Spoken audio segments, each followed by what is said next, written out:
Good morning students. MA final economics के paper optional 02 labour economics श्रम अर्थशास्त्र की इस क्लास में आप सबका पुनः स्वागत है। इससे पहले की क्लास में हम श्रम प्रबंध से जुड़े एक महत्वपूर्ण विषय बोनस की समस्या का विस्तार से अध्ययन कर चुके हैं। आज हम इसी से जुड़े एक और विषय औद्योगिक संघर्ष के अनुभाग और औद्योगिक संघर्षों के क्या परिणाम होते हैं को समझने का प्रयास करेंगे। सबसे पहले हम औद्योगिक संघर्ष के अनुभाग को देख लेते हैं। जब कोई विवाद या संघर्ष व्यापक रूप धारण कर लेता है तो श्रमिकों की ओर से हड़ताल घोषित कर दी जाती है। इसके विपरीत जब किसी विवाद को सुलझाना सेवा योजकों या मिल मालिकों की शक्ति से परे हो जाता है तो वे तालाबंदी कर देते हैं। इस प्रकार हड़तालें व तालाबंदी औद्योगिक संघर्ष के प्रमुख रूप हैं। इनके विभिन्न अनुभाग भी हो सकते हैं जिनका संक्षिप्त में वर्णन इस प्रकार है। पहले हम हड़ताल को देख लेते हैं।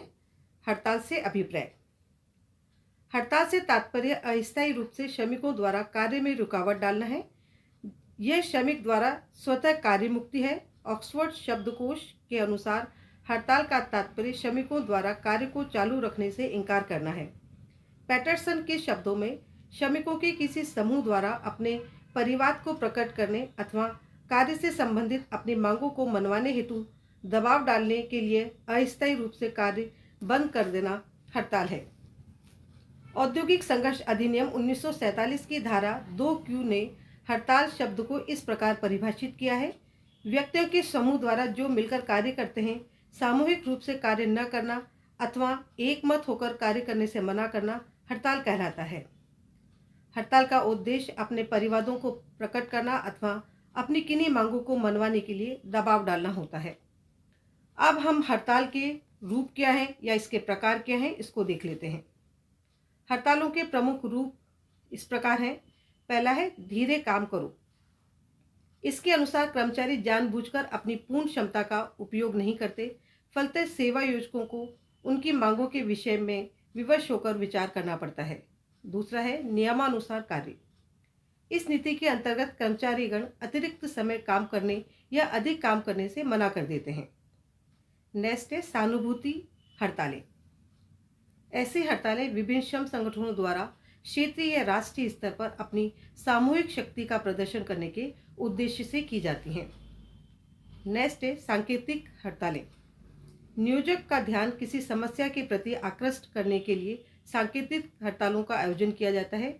इस क्रिया का प्रभाव न होने की दशा में विधिवत नोटिस देकर लंबी हड़ताल प्रारंभ कर दी जाती है।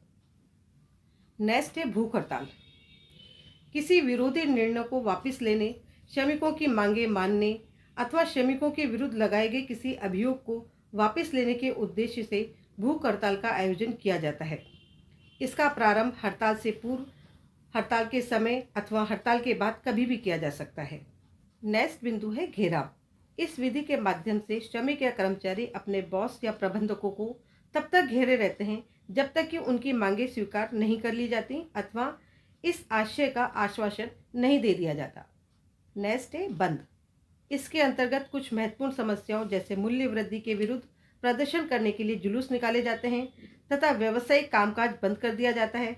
बंद स्थानीय, राज्यव्यापी या राष्ट्रव्यापी भी हो सकता है। मशाल जुलूस भी निकाले जा सकते हैं।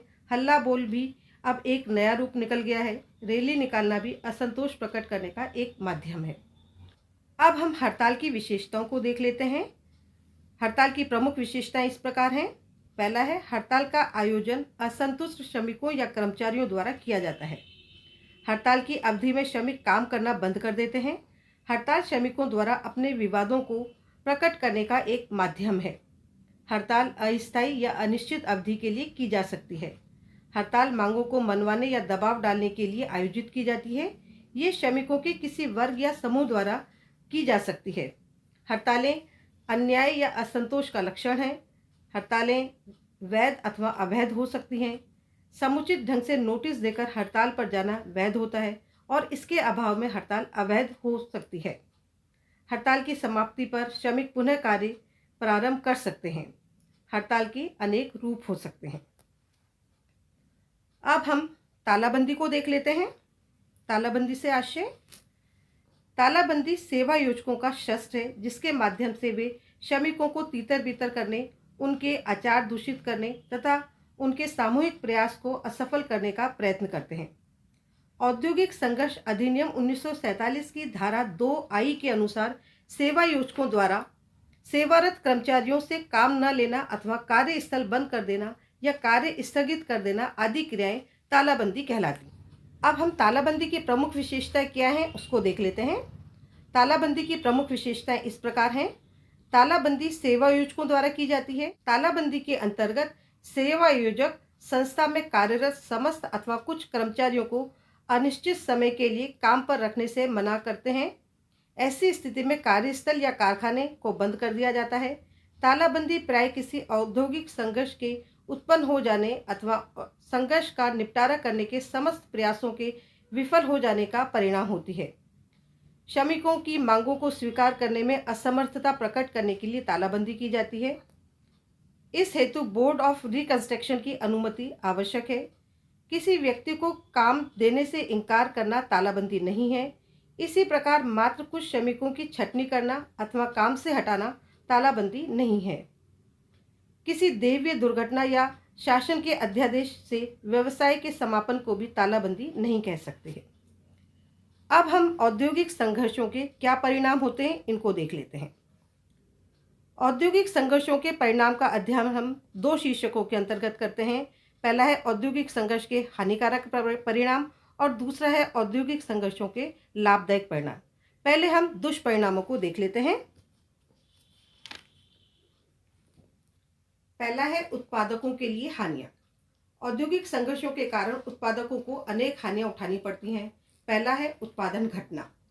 जब किसी उद्योग में हड़ताल या तालाबंदी हो जाती है तब उत्पादन कार्य में रुकावट पड़ती है जिससे उत्पादन की मात्रा कम हो जाती है, राष्ट्रीय लाभांश व प्रति व्यक्ति आय घटती है।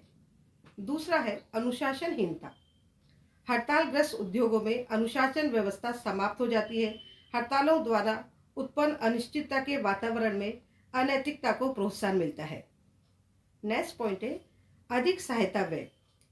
औद्योगिक संघर्ष के कारण उत्पादक को उत्पादन कार्य बंद कर रहने के कारण एक तो संभावित लाभ से वंचित रहना पड़ता है और दूसरी ओर सहायता खर्च जैसे कारखाना भवन का किराया, पूंजी का व्यय, पूंजी पर ब्याज, ऊंचे पदों पर काम करने वाले कर्मचारियों को वेतन आदि भी देना पड़ता है। नेक्स्ट है श्रम और पूंजी के बीच घृणा। हड़तालों के कारण सेवा योजक श्रमिकों को घृणा की दृष्टि से देखने लगते हैं जिससे श्रम और पूंजी के बीच की खाई और अधिक गहरी हो जाती है। फलतः औद्योगिक उत्पादन कुप्रभावित होता है। अब हम औद्योगिक संघर्षों के कारण श्रमिकों को क्या हानि होती है उसको देख लेते हैं। पहला है आय में कमी। हड़ताल हो या तालाबंदी, श्रमिक को उतने समय बेकार बैठे रहना पड़ता है। उनकी मजदूरियां वैसे ही कम होती हैं और कुछ दिन वेतन न मिले तो उनके लिए बहुत कष्टदायक होता है। मजदूरी के अभाव में श्रमिक व उसके आश्रितों की पूरी खुराक न मिलने के कारण स्वास्थ्य पर बुरा प्रभाव पड़ता है। उनका पारिवारिक जीवन छिन्न भिन्न हो जाता है। श्रमिकों में अनैतिकता व निराशा व अंधकार की भावना जागृत हो जाती है। नेक्स्ट है हड़तालों की असफलता से हानियां। हड़तालों की असफलता से श्रमिकों को और भी विषम परिस्थितियों का सामना करना पड़ता है क्योंकि इसके परिणाम स्वरूप श्रमिकों को अपने संगठन के प्रति आस्था कम हो जाती है और इससे श्रम संघ आंदोलन को गहरी चोट पहुंचती है। एकता के अभाव में मिल मालिक भी अपनी मनमानी करते हैं। वे श्रमिकों की छटनी करने में सफल हो जाते हैं और इस प्रकार अन्यायपूर्ण छटनी से बेरोजगारी की समस्या और बढ़ जाती है। अब हम समाज और राष्ट्र को क्या हानि होती है उसको देख लेते हैं। समाज व राष्ट्र के दृष्टिकोण से भी औद्योगिक संघर्षों का हानिकारक प्रभाव पड़ता है जो इस प्रकार है। पहला है उत्पादनों की कमी। हड़तालों व तालाबंदी से उत्पादन कार्य ठप हो जाता है, उत्पादन में कमी आ जाती है और राष्ट्रीय आय तथा प्रति व्यक्ति आय दोनों गिर जाती हैं। नेक्स्ट है सरकार के लिए समस्या। सरकार को कानून व व्यवस्था बनाए रखने के लिए इंतजाम करना पड़ता है। उत्पादन पर मिलने वाले करों की हानि होती है। सरकार को अपना अस्तित्व बनाए रखने के लिए हस्तक्षेप की नीति अपनानी पड़ती है। नेक्स्ट है सामाजिक अव्यवस्था। हड़तालों व तालाबंदियों के फलस्वरूप सामाजिक वातावरण दूषित हो जाता है और समाज में अनिश्चितता और असुरक्षा छा जाती है। नेक्स्ट है जन साधारण के लिए संकट। रेल, डाक, तार, पानी, बिजली आदि से संबंधित संस्थाओं में हड़ताल होने की दशा में जनसाधारण को बड़ी असुविधा होती है, क्योंकि वे जीवन की आवश्यक सेवाएं होती हैं। कभी कभी हड़तालों के परिणामस्वरूप वस्तुओं की पूर्ति कम होने से मूल्य में वृद्धि हो जाती है और चोर बाजारी जैसी समाज विरोधी प्रवृत्तियां सक्रिय हो जाती हैं। उपरोक्त विवरण से स्पष्ट है कि औद्योगिक संघर्ष के अनेक दुष्परिणाम निकलते हैं, जिनको न केवल सेवायोजक व श्रमिक सहन करते हैं, वरन संपूर्ण समाज इससे प्रभावित होता है। परंतु इसका तात्पर्य नहीं है कि औद्योगिक संघर्षों से केवल बुरे परिणाम ही निकलते हैं, कभी कभी अच्छे परिणाम भी निकल आते हैं। औद्योगिक संघर्षों से कुछ सुपरिणाम के उदाहरण इस प्रकार हैं। पहला है श्रमिकों में पारस्परिक सहयोग।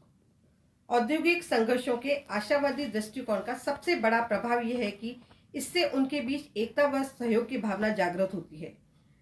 उससे उनके श्रम संघ आंदोलन को भी काफी बल मिलता है। इस प्रकार वे एक साथ मिलकर अपने अधिकारों की रक्षा कर सकते हैं और सेवा योजकों के एकाधिकार शासन पर रोड़े अटकाकर उसमें सुधार कर सकते हैं। दूसरा है श्रमिकों के आर्थिक हितों की रक्षा। औद्योगिक संघर्षों का एक अन्य लाभ ये होता है कि श्रमिक अपने हितों की रक्षा करते हैं। वे अपने लिए आवश्यक मजदूरी, बोनस व अन्य सुविधाएं प्राप्त कर सकते हैं, जिससे उनकी कुशलता व उनके रहन सहन के स्तर को ऊंचा उठाने में सहायता मिलती है। नेक्स्ट है कार्य करने की दशाओं में सुधार। हड़तालों की सहायता से श्रमिक अपने कार्य की दयनीय दशाओं में सुधार कर लेते हैं। कारखानों के अंदर गंदगी, खाने की वस्तुओं का अभाव, विश्राम गृह में खराबी तथा शौचालय आदि असुविधाओं को दूर करा सकते हैं। नेक्स्ट है काम करने के घंटों में कमी। हड़तालों की सहायता से श्रमिक अपने काम के घंटों में कमी तथा सवेतन छुट्टियों में वृद्धि करा सकते हैं। इसके अतिरिक्त काम के मध्य में अवकाश की उचित व्यवस्था करा लेते हैं। नेक्स्ट है प्रबंधकों के लिए चुनौती। हड़तालों से एक लाभ ये भी हो सकता है कि प्रबंधक अथवा प्रबंध अधिकारियों को इससे सचेत होकर कार्य करने की प्रेरणा मिलती है। यदि हड़तालें न हो तो सेवायोजक अपने को एकाधिकार अथवा यूं कहें कि बादशाह समझने लगते हैं।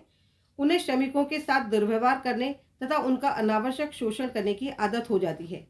किंतु हड़तालें होते रहने से मिल मालिक जागरूक रहते हैं एवं शोषण के पग बहुत सोच समझ कर रखते हैं। इस प्रकार आज हमने हड़ताल, तालाबंदी की विशेषताएं, औद्योगिक संघर्ष के परिणाम, श्रमिक, उत्पादकों, समाज एवं राष्ट्र पर पड़ने वाले प्रभावों का अध्ययन किया। अगले लेक्चर में हम बाल श्रम पर चर्चा करेंगे। थैंक यू, धन्यवाद।